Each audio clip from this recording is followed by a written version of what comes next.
बुखारी शरीफ की आखिरी हदीस, उलमा बैठे हैं, क्या अल्फाज हैं कि ईमान ताजा हो जाता है। अब जरा अल्फाज की खूबसूरती सुनना। पहले तो जैसे ऐसा लगेगा आपको कि एक तरन्नुम का बहरे रवा है, एक मोतियों की तस्बीह है। आका फरमाते कलीमताने खफीफताने अलल लिसानी सकीलतानी फिल मीजानी हबीबतानी इलर रहमानी। आए हाय हाय, समझ आ रही है बात को? इसका जो रिदम है समझो।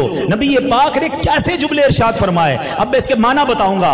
आका फरमाते कलीमताने खफीफताने अलल लिसाने, दो कलिमे हैं बड़े खफीफ हैं जबान पर, सकीलताने फिल मीजान, जबान पर हल्के हैं मगर मीजान पर बड़े भारी हैं। हबीबताने इलर रहमान, फरमाया अल्लाह को बड़े प्यारे हैं। क्या तमहीद बांधी है बंदा, क्या वो दो जुमले तो बता दो जल्दी से, जो जबान पर हल्के मीजान पर भारी, रब को पसंद।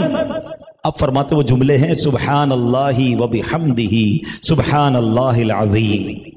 आओ मिलकर पढ़ लो, सुबहान अल्लाही व बिहम्दिही सुबहान अल्लाहिल अज़ीम सुबहान अल्लाही व बिहम्दिही सुबहान अल्लाहिल अज़ीम।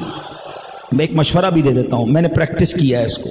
जब आपको फील हो ना कांधों पर बोझ बढ़ गया है, टेंशन बढ़ गई है, मुसीबतें बढ़ गई हैं, आका ने फरमाया है ना कि जबान पर हल्के हैं, तुम पढ़ते चले जाओ, तुम्हारी जिंदगी में आसानियां होना शुरू हो जाएंगी, तुम्हें रिलैक्स फील होना शुरू हो जाएगा, आपको एहसास होगा कि आपका कांधों का बोझ उतर रहा है। सुबहान अल्लाही व बिहम्दिही सुबहान अल्लाहिल अज़ीम। वक्त लग नहीं रहा और मीजान पे भारी होते जा रहे हैं, नेकियों का पलड़ा इंशाअल्लाह भारी होता जाएगा।